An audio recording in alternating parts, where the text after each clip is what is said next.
Thank you for joining us on the RP Experience. I'm your host, Andrew Regenhard, and today we have one of our preferred partners, Matt Goodwin with Goodwin Law, and our top producing agent, Katie Werchek, broker of Luxury, Luxre. Very unique. Love it. All right, so on this podcast, this podcast is designed to connect, inform, and inspire between top producing agents and our business partners. Today's topic, we're going to be talking about real estate, music, law, and everything in between, and all highs and lows of real estate. So, on that note, can you tell the listeners, Matt, just a little bit about yourself? Well, my name is Matthew Goodwin. I was born and raised in South Florida. I'm actually the only one in my family born in Florida. So I'm a true Floridian. Most of my family is from either New York or California. And so South Florida being Palm Beach County. I have 2 boys. I'm married, and I have lived in Naples about 6 years. I have an older sister. I like to play the drums. What specifics? I can go on and on. Everything and anything. How about let's get? Should I go? I was gonna say let's get into the drums, and I want to talk about that a little bit later. Now you invited actually Katie, right? Yes. So you guys have been working together. Katie, can you tell the listeners just who you are and a little bit about yourself? Yes, of course. I'm Katie Werchek. I came down here in 2005. I'm originally from the suburbs of Chicago. And my dad was a custom home builder, and I knew that I did not want to be in the building industry or real estate. That's just how I grew up. I actually wanted to be an attorney. So I would just debate all day, every day. Everyone that came around me, I would just debate, and I was like, I'm going to be a lawyer. From the time I was 4 until probably when I was in college, I went to Madison, Wisconsin, and there I was in a program, and I did a real estate law class. And I was like, oh my gosh, I loved real estate. So I just started going into law and real estate, and then ended up here in 2005. And I was in the building industry at first, and I just love Naples. I fell in absolute love with it. At 22, I came down here, which was a really awkward time to be down here. 2005, we were like 12 kids, like 12 people under 30, and we would all hang out together, and you could really only go to downtown Naples at 5th Avenue was it. And they would shut down the restaurants, and that's where like the clubs were. So it's come a long way, but I love Naples. I love the weather. I love being outside, running, playing tennis, and I just love it here. I'm excited to be having you both on here. Now, I want to touch into both of you guys' business. I know some recent things have happened with you, Katie, and Matt, obviously, with your practice. So, Matt, get us up to speed on Goodwin Law. Well, Goodwin Law does primarily real estate transactions. We do cover the entire state of Florida. I have 4 offices. Naples is our corporate office, so to speak, with the most people here. And I have an office in Palm Beach Gardens, in Fort Myers, and then Tampa. And actually the biggest growth we've seen has been in Hillsborough, Pinellas County area, whereas Naples has continued to grow. Hillsborough and Pinellas County has been producing upwards of 25 to 30% of my new volume. We do probate administration and estate planning. Lately, I've been referring a lot of it out.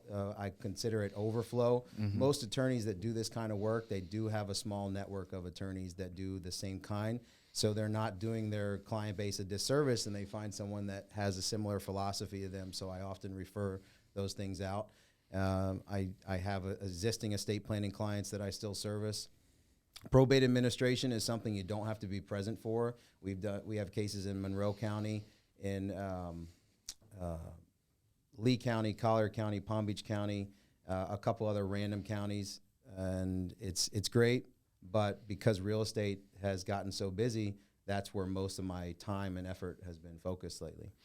Yeah, it's an intense market, right? It's a unique one, so we'll love it. Obviously, you come highly recommended from other agents within Real Producers, and we're appreciative to have you as your support as a preferred partner with Real Producers. So now, Katie, you've obviously had a trajectory that's been pretty remarkable in this sense. We kind of touched on that. So can you give us the kind of the up-to-date on where you're at within your real estate career? Yes. So when I went off on my own a couple of years ago, I was a single agent and decided that I was going to set a big goal and reach it before I really took anyone under my wing. So I set a goal for 30 million and I just hit it for the year, which is awesome. Congratulations. And I'm going to keep setting goals like that and higher. I know that that's, it's all relative, but I wanted to make sure that I was producing and a high producer and knew what it took on my own with no support to help other people get there as well. So I just partnered with AKA the hype lady, Nicole Black, and we started Luxury, so Luxre. And we're looking forward to just impacting the community, getting a bunch of people under us that can really grow and have them set their own goals. I don't want to set goals for people.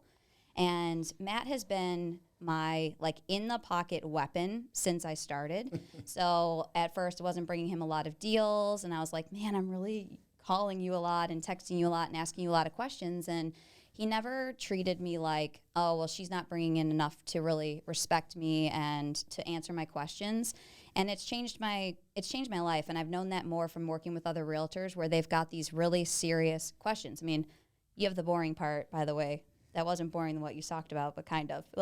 I'm glad I'm in real estate and he's the attorney because he has to deal with all of the, boring questions, but they're important. And I can reach out to him. And a lot of agents don't have that. And I think it's really important. You're filling out a contract. You need to be representing your buyer and seller at the highest level. And if you don't have an attorney that you can text, call, get a hold of, you really are at a disadvantage for your people.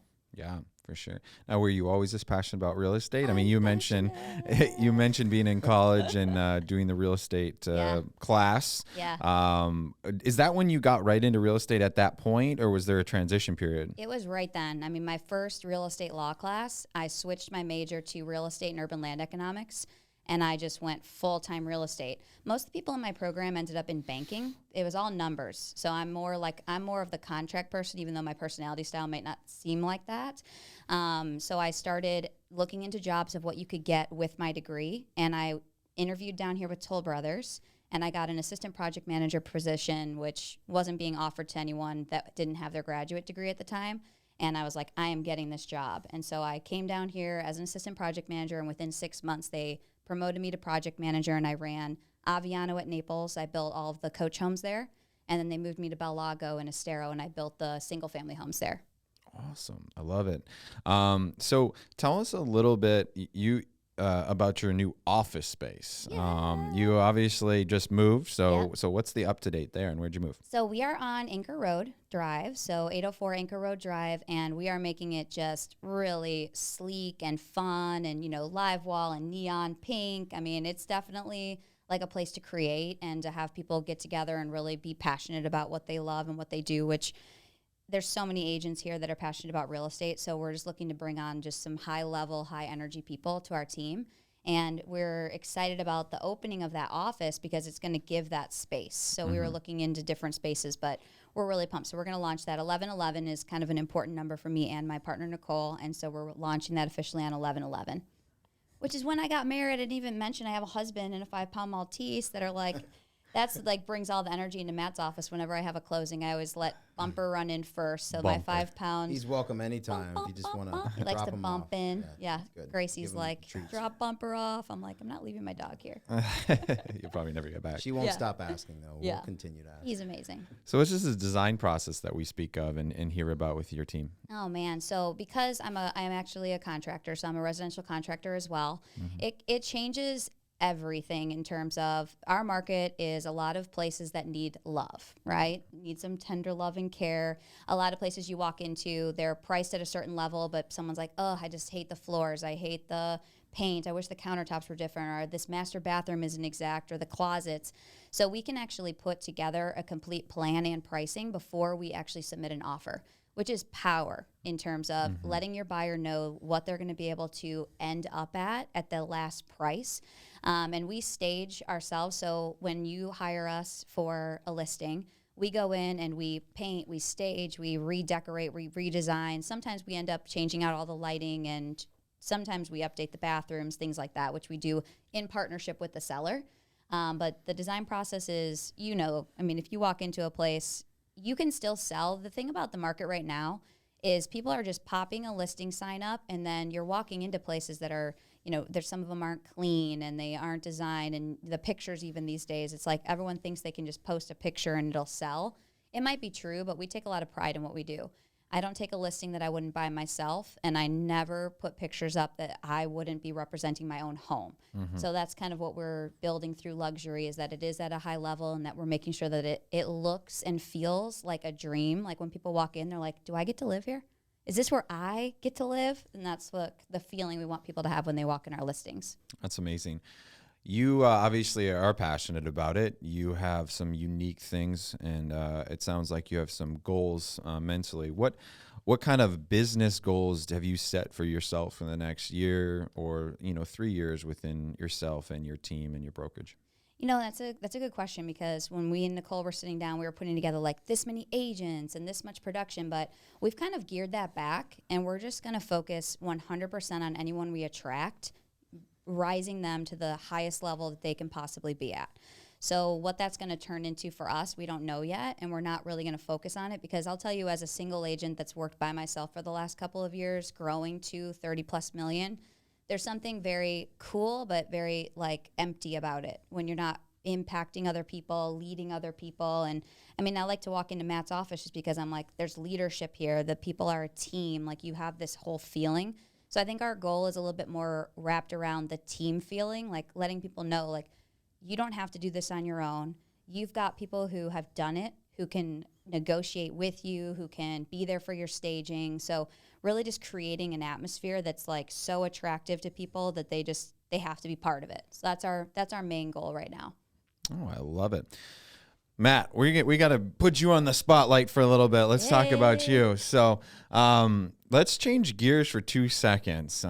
We have a unique individual that is a musician, I think, right? You play a couple different instruments, Amazing. Percussion. So tell us about your musical background. Well, I bought some bongos and congas when I was 15. Going back a little further, I started beating on the desks in school, which, if you remember from middle school, if anyone out there is watching, you probably remember that. Anyway, I started at 15, and then I started playing in some amateur. I was the amateur in the bands. Say, hey, can I just play the drums next to you guys? It's okay. I won't bother with you. I won't take the spotlight off you.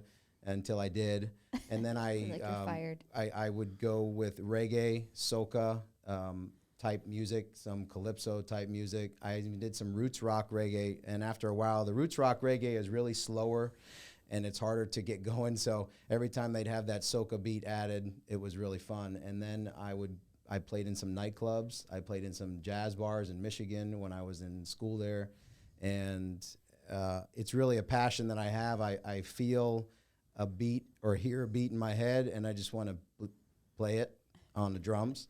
So we had to tie his hands up so he wouldn't play it on the desk today. Andrew said no tapping on the desk, and I said, it's going to be really hard. Let me just sit a little further back.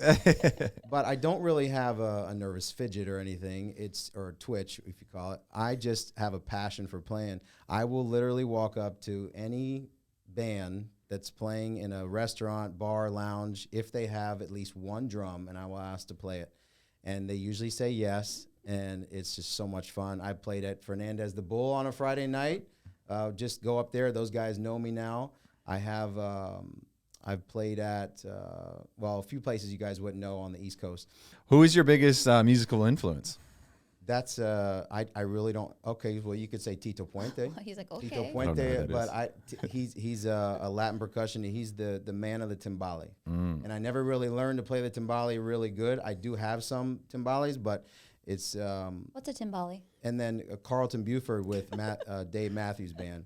Timbale's it looks like a tom-tom drum, but it's taller, shiny, and you can play the whole drum, the side, the top, the rim. Oh, cool. These are all terms and words. I have no clue. But it's really hard. So, he's going attorney talk, but like within the music realm. Use English. Help it. They teach you in law school to think like a lawyer, which you end up talking like a lawyer.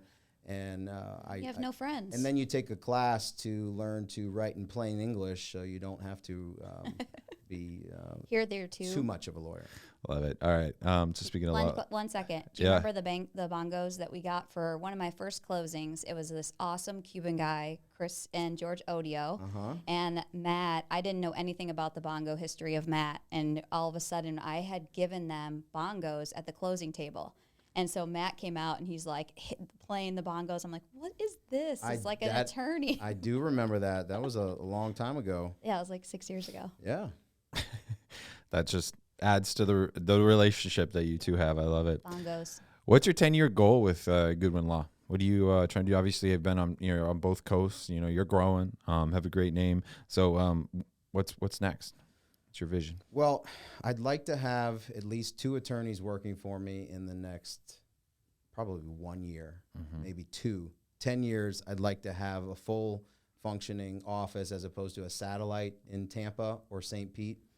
And Palm Beach Gardens will always have a spot there.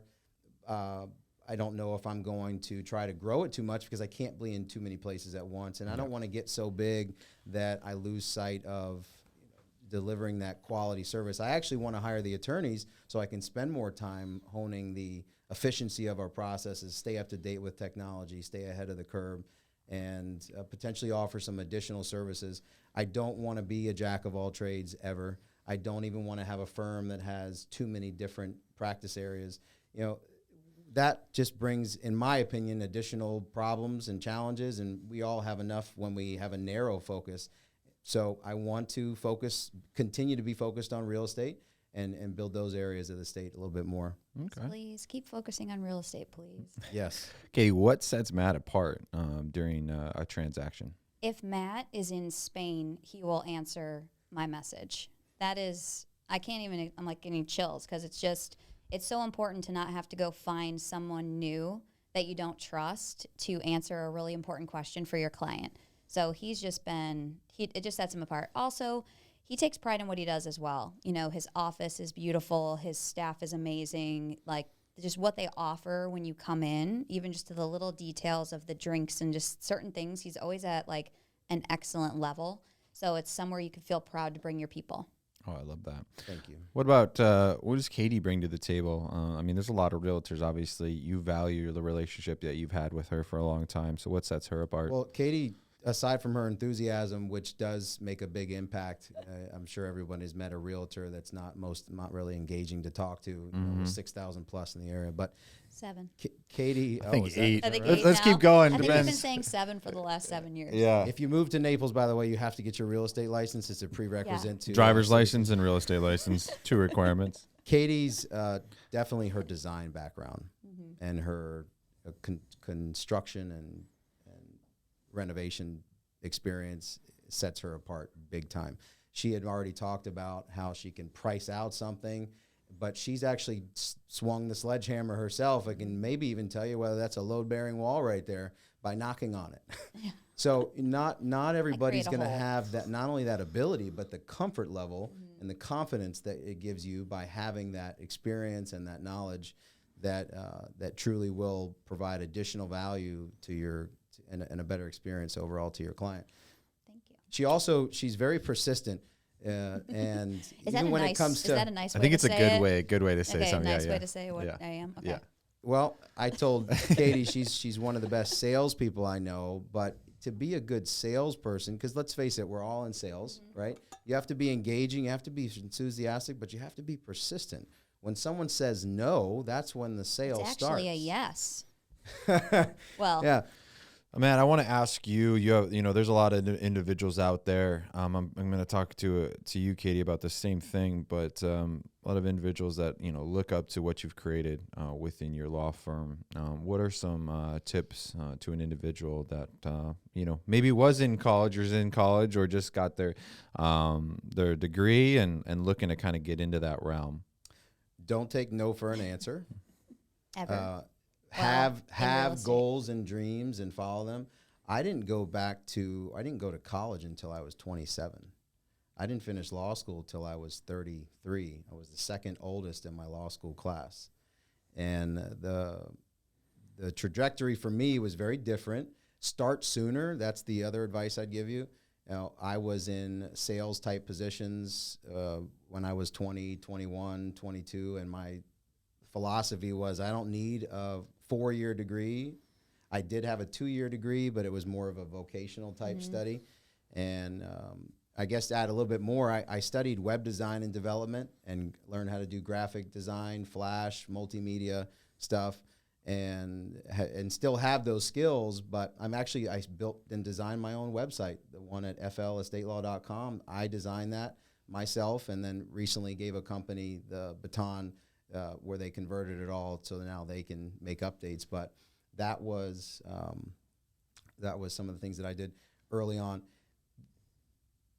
Have mentors. Don't just have one, have multiple. Ask questions. Remain a student. Always be learning. Study sales. Even if you don't think you're going to be in sales, study the philosophy of how sales works. Study how people work. Learn about emotional intelligence. That's actually becoming a bigger topic now, and they don't teach those things in school, so you have to pursue them yourself. You really have to try to emulate. My mom, God bless her, she is a waitress, always has been since I was a little kid, and she didn't really push me to do anything specifically, but she didn't have the college experience herself. And a lot of my circle of friends, matter of fact, didn't go to college at all. If you find yourself in that situation, find new friends. Surround yourself with successfully driven people, because you truly are going to be a reflection of the closest 5 people to you. There's no question about it. If you're in a part of town or a part of the country or the state that you're just stuck, get out of town. When I left South Florida, I went to New York City. I accomplished so much more just by leaving, because there's more. You're surrounded by successful people. I didn't have a bachelor's degree. I didn't have goals to become a lawyer at the time. I was actually in the mortgage industry, working in New York City, surrounded by people that all had bachelor's degrees, and it was very inspiring. That's so important. And one of the things, moving from Wisconsin, I was back up north 2 weeks ago. People ask, what do you like about Naples? And I said, well, obviously it's beautiful, it's sunny, and taxes are great. But besides that, I was like, there's so many people that are, already successful. They're entrepreneurs. Yeah. They've already built businesses, which is amazing to see and to be, inspired by. Katie, tell us a little bit about your tricks and tips. Pretty much tell us how you built your success and why you built your success, and an agent that is in your shoes, that is setting goals that might be so far-fetched that they don't even know that they can achieve. What would you give them as advice? I think the biggest thing that I do personally is I look at successful people and I don't compare myself to them. I think, okay, they did it, I can. And a lot of people in this industry especially, they think if someone else is doing it, it's like this reminder that they can't for some reason. And I'm seeing that a lot in young real estate agents who, you don't have the confidence yet, you've got to borrow it from somebody. So like he said, get a mentor. You've got to partner with people who are going to bring you up with them, because if you try to do it by yourself, you're actually going to be, it's a little scary in real estate. And I just want to mention this, that if you're a new agent and you're trying to do it all by yourself and you're with a big brokerage and you kind of feel dumb at first asking certain questions that are really important to your people. And the most important thing is your customer, not you, not your ego, not your sales. Nothing about you is most important. It's the people that you're serving. How do you guys decompress? How do you guys get away from the stress? What does decompress mean? Right? The stressful line of work that you both chose to get involved in. I know you're a car enthusiast. You're a beach, tennis. So tell us a little bit about what you guys enjoy to do for fun. I play the drums. I did CrossFit for a little while, and that was so awesome. And I had to stop doing it, so I started working out a little bit more at home. But the driving the car, if I could drive, if I could drive a fast car every day, it's very decompressing. But then you can drive to work, right? How long is the drive? Yeah, no, it's longer now. 20 minutes. Yeah. There you go. Gosh, I mean, I don't have a specific regimen that I follow that decompresses. A lot of, I'll force myself to distance myself from everybody and get that true alone time, 20, 30 minutes minimum, where you don't have anybody interrupting you. I think that's so important. Oh, yeah. Not everybody can do that. Some people just want to bring a friend wherever they go. Don't, resist that and have some time where, Self-reflect. and maybe working out is the thing that Oh, yeah. that helps you decompress, or whether it's martial arts or something else. So I'll see you at 6:30. Let's work out tomorrow. 6:30. Yeah. Get you back into that CrossFit with me. And I'm down. Now, you had a gym, you CrossFit. I was You had a part mentioned owner of a tennis. CrossFit gym. Peloton's my thing right now. Peloton, I love okay. Pure Fitness Naples, which is where I told Matt to go because there's a coach there that really helps people Yeah. with their form and things like that. But It's important. Peloton for me, real estate, you're on every day, all day. Yeah. There's no off time. So I'm always like, I'm going to take Monday off. Not, right? Then Monday comes and someone needs something, so you do it. So for me, after 10 p.m. is my happy time. I'm on the Peloton. I work out in the middle of the night because I feel like it's appropriate for me not to answer your call after 10 p.m. So after 10 p.m. is kind of like I think everyone needs that moment where you are not expected to do anything but focus on you for a minute. And I don't have children, so it's actually a lot easier for me, I think, than a lot of people. That's awesome. 10 p.m. I'm sleeping by 10 p.m. My husband's in bed by 8:30, 9 o'clock. I was going to say, I'm a morning person. So by the time 10 o'clock comes around, I'm like, oh, yeah. I'm a morning person, too. I'll see you at 6:30. That's the problem. All right. Well, that's burning the wick at both ends. I don't know if I can do that. So, all right. We are wrapping it up here. And the last thing is our speed round. Speed round. Don't bongo. Right. Okay. This is a section and it's a part of the podcast that neither one of you know any questions, anything about. It's just a time that we get to ask some random questions to get you guys going here at the end. So let's start it out. It's going to be a would you rather. Would you rather never listen to music or never watch TV again? Never watch TV again. Hands down, never watch TV. I'm glad we're all in agreement. Oh, yeah. I mean, I TV's don't mind like- a Netflix, something kind of decompress a little bit here and there, but I hate the news. I don't have cable.